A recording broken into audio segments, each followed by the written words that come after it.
Hai, balik lagi dengan gua Bayu Tabusala di Ekonom Pemalas. Kali ini gue mau bahas sebuah buku yang menurut gua deket banget dengan gua, yaitu adalah Mistake Were Made But Not By Me. Dan gue mau bahas satu chapter mengenai memori. Jadi chapter 3, gue lagi baca ini namanya Memory the Self-Justifying Historian. Di chapter ini dia ngomongin bahwa sebenarnya memori kita itu tuh apa ya, di reconstructions ulang. Jadi dia itu nggak serta merta merecall dari masa lalu aja gitu.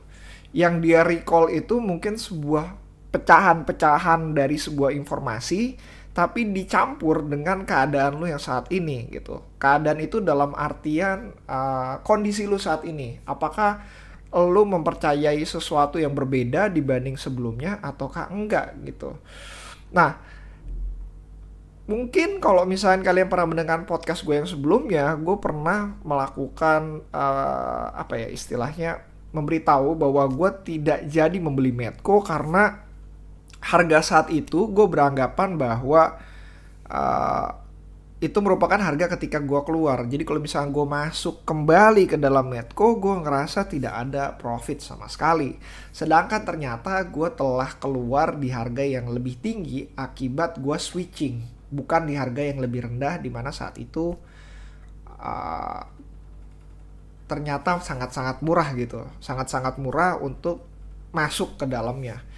Nah, alasannya kenapa? Karena gue ternyata ketika merecall memori dari Medco itu sendiri, itu gue melakukan justifikasi terhadap apa yang gue lakukan gitu. Justifikasinya apa? Justifikasinya adalah gue keluar dari sebuah perusahaan yang berbentuk siklikal itu ketika gue telah drop 15% dari harga tertingginya. Sehingga memori gue merecall, oh gue ngejual Medco nih. Gue ngejual Medco, harga berapa ya? Oh, harganya pasti 15% dari harga tertinggi dong. Ya, harga tertinggi berapa? 1.100. 15%-nya berapa? Ya, let's say kurang lebih 800 sampai 900-an. Dan itu yang dilakukan pikiran gue, di mana gue merekonstruksi apa yang gue lakukan dan menjustifikasi tentang apa yang gue lakukan terhadap gue punya apa namanya, mental model dari yang sedang terjadi, mental model saat ini yang gue pegang gitu. Nah, kesalahan tersebut sebenarnya ya balik kembali lagi sesuai juga judul bukunya, terjadi tapi bukan serta merta atas kemauan gue, tapi serta merta karena memang ingatan gue fail untuk merecall hal tersebut. Ada lagi nggak? Ada lagi. Dimana gue pernah melakukan yang namanya gue rendah diri, tidak mau berinvestasi kembali akibat gue salah hitung dari rata-rata investasi gue atau CAGR gue sepanjang 8 atau 9 tahun gue melakukan investasi. Dimana dalam 2 tahun terakhir gue tahu bahwa gue tidak perform dengan bagus, sehingga gue ngerasa bahwa uh, investasi gue benar-benar merugikan gue dan investor gue dengan cukup tinggi. Tapi setelah datanya keluar, ternyata memori gue salah. Gue nggak merugikan cukup tinggi, let's say kayak 30-40%. Dan itu yang dilakukan oleh memori gue, bahwa gue merugikan investor gue sebesar itu 30-40%. Tapi gue hanya merugikan investor gue 2-4% aja sepanjang 1 tahun. 2% untuk tahun sebelumnya lagi kalau nggak salah 4%-nya lagi. Jadi uh, all in all mungkin kurang lebih CAGR-nya minus 7-8%, which is menurut gue itu jauh relatif lebih aman dibanding kalau misalkan gue kehilangan 30-40% per tahun. Dan itu yang dijustifikasi oleh memori gue. Kenapa? Ya kembali lagi, gue ngerasa karena gue telah merugikan, gue telah gue loss cukup banyak, dan gue ngeliat bahwa ada banyak orang yang bisa menghasilkan jauh lebih tinggi dibanding gue, let's say kayak 50-60%. uh, Pada akhirnya gue menjustifikasi bahwa apa yang gue lakukan, kesalahan gue ternyata jauh lebih besar dibanding apa yang terjadi di dunia nyata. Jadi yang di pikiran gue terlihat lebih besar dibanding dunia nyata.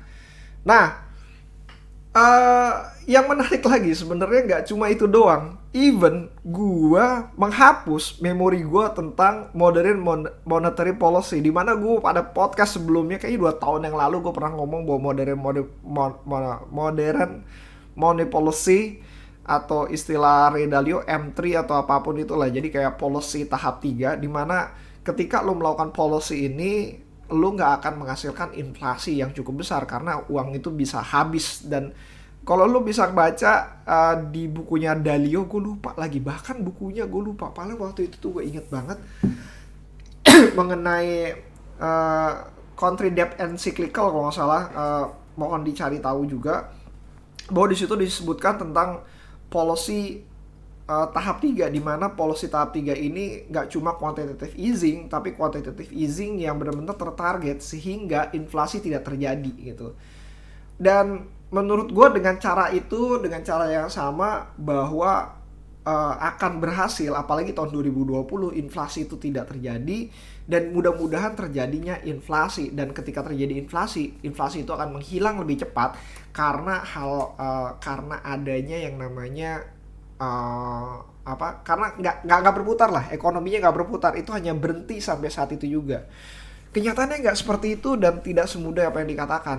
Dan beberapa banyak dari orang-orang kita ataupun di luar sana yang dulunya ngomongin modern monetary policy sekarang menghilang, nggak tahu.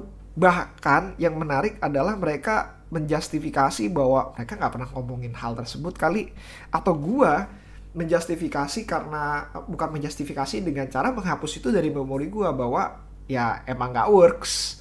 Karena nggak works dan gua telah melancarkan ucapan tersebut, apalagi telah melakukan podcast, ya buat apa dibahas juga. Jadi gue wiping out the memory yang buat apa juga untuk dibahas. Tapi here we are gitu, bahwa hal tersebut tidak jalan. Dan karena tidak jalan,